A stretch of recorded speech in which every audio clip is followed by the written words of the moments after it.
नमस्कार मंडळी, आज आपण आलेलो आहे मामाच्या गावाला.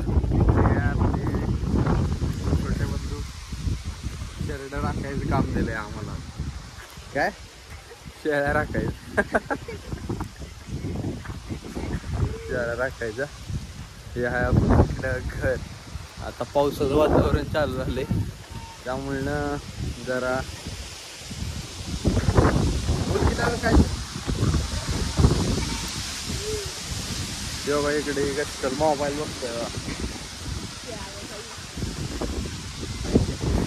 पाऊस यायला लागलाय, चला ये फास्ट.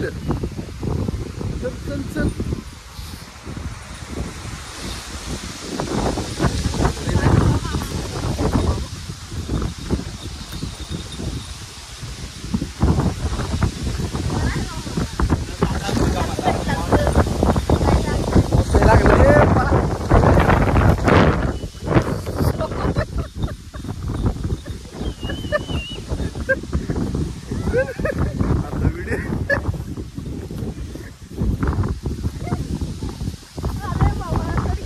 ए